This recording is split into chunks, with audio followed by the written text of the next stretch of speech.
as the Trumps attend Billy Graham's funeral, Barack and Michelle spit on his grave. Reverend Billy Graham served as America's pastor for over 60 years and was a favorite visitor of Queen Elizabeth II. He served presidents all the way back to Eisenhower, remained humble, and never changed his message. He warned Americans to return to Jesus Christ. As President Donald Trump and Melania attend his funeral today, Barack and Michelle Obama are spitting on Reverend Graham's grave by doing one sick thing. Reverend Billy Graham is considered an American treasure and icon. In late December 1955, the Gallup poll issued its annual list of the most admired men in America. At the top of the list stood President Dwight D. Eisenhower, who had also been ranked first for the previous 4 years. But, a new name entered the list that year, the Reverend Billy Graham, the most charismatic evangelical preacher of his generation. Americans across all faith denominations saw Billy Graham as an extraordinary humble servant of Jesus Christ.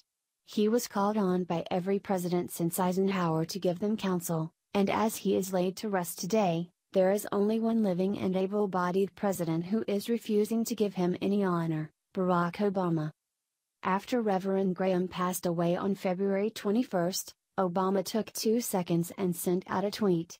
Billy Graham was a humble servant who prayed for so many and who, with wisdom and grace, gave hope and guidance to generations of Americans, Obama wrote. But, you see, Obama's minions hated that tweet.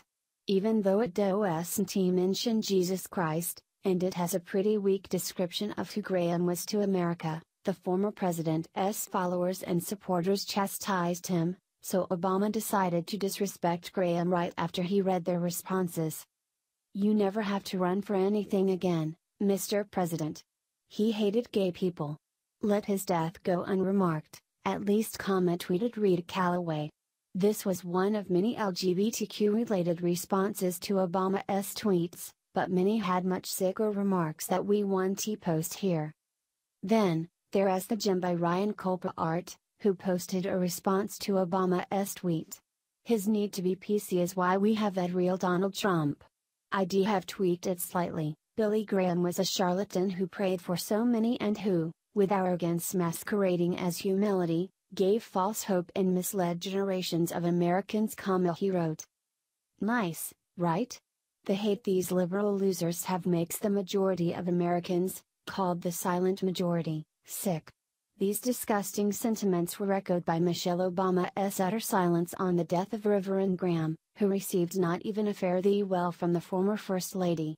Michelle made it clear to Barack that she was with all those who left the disgusting tweets, saying Graham wasn't someone she would ever honor. He didn't reflect Michelle's progressive values. So, what did Obama do after his minions and his wife made their feelings known? Former President Barack Obama will not be attending Billy Graham's funeral on Friday, March 2, reports heavy, adding, a spokesperson for Obama confirmed with multiple news sources on Monday that he would not be able to attend the funeral, but did not give a reason. He also did not pay visit Graham's family while he was lying in repose in Charlotte or at the Capitol Rotunda. Former Presidents George W. Bush and Bill Clinton paid their respects to the family while Reverend Graham was lying in repose at the Billy Graham Library earlier this week. President Carter is too ill, as is Bush Sr., to attend, but they had the utmost respect for Graham. If you think this has anything to do with racism, like some idiots are claiming, you'd be wrong. Reverend Billy Graham was a close friend of Martin Luther King Jr., and he fought for civil rights. As usual, the hatred toward Graham is a hatred for his faith, Christianity, and that hatred is what divides America today. AJC reports, when the Reverend Billy Graham brought his large crusade gatherings to the South in the 1950s, he was alarmed at what he saw, ropes segregating white and black worshippers. I was appalled at it and decided I had to speak out on it, Graham said in a video discussing his work to advance civil rights. I said, no more of this. I went to the head usher and asked him if he would remove the ropes. When the usher refused, Graham took the ropes down himself. The usher resigned in a huff, but Graham's stand led to a friendship with the Reverend Martin Luther King Jr. You do think Barack Obama would want to honor the man who Martin Luther King Jr. called his friend in Christ, who stood by him while the Southern Democrats in Congress opposed civil rights for Black Americans. But, just like the phony Black Lives Matter movement, the division in America has nothing to do with real racism, and everything to do with hatred for those who follow Jesus Christ and believe America was founded on Judeo-Christian values, and it has Obama and his minions who want to destroy America as a Christian nation. Well, those of us who stand for Christ in America will never relent the good fight to keep America one nation under God.